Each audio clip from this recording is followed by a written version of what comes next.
Hi mga Cubs at Kaloid Sports Zone, may magbabalik na naman sa PBA, sino kaya ito at saang team ito maglalaro? Bago tayo magsimula, huwag kalimutang mag-like at subscribe para lagi kang updated sa mga latest upload natin. Salamat! Richie Rivero, totoo bang nasa trading block na at itetrade na ng Phoenix Fuel Master? At para makapalit nito ang Converge bigman na si Gio Ambohot para sa isang one-on-one trade.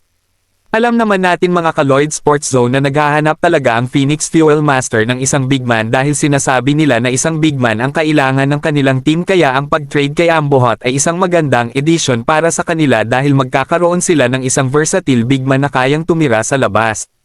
At para naman sa Converge Fiber Xers ay magkakaroon sila ng isang player na scorer at magdadala sa kanila sa ibabaw sa pagkawala ni Jordan Heading at masolusyonan ang hindi paglalaro ni Mikey Williams para sa kanila.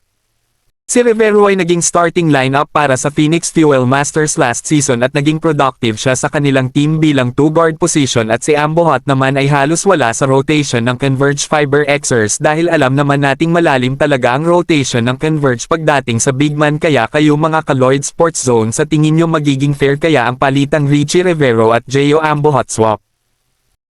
Para naman sa kabilang balita, Kiefer Ravena babalik sa PBA pero hindi na bilang isang NLEX Road Warriors.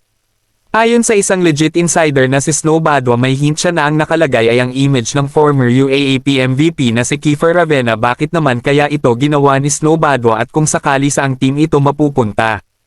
Ayon din sa isang hint ng legit na insider na si Snow Badwa, mukhang sa Rain or Shine Elasto Painters ang punta ni Kiefer Ravena dahil si Kaloy Garcia ang nakalagay sa poster. Pero kung sa bayan ng Rose mapupunta si Ravena, sa tingin nyo mga Kaloid Sports Zone, sino naman kaya ang makakapalit nito para sa NLEX Road Warriors?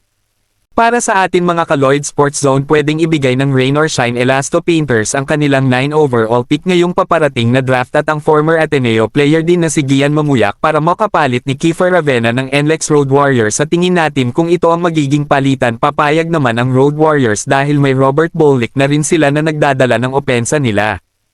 Kung kayo ang tatanungin mga Kaloid Sports Zone, magiging fair kaya ang palitang Kiefer Ravena at Rain or Shine Elasto Painters para kay Gian Mamuyak na mapupunta naman sa NLEX Road Warriors? Comment na sa inyong pahayag. Bago matapos ang ating video, huwag kalimutang mag-like at subscribe para lagi kang updated sa mga latest upload natin. Salamat!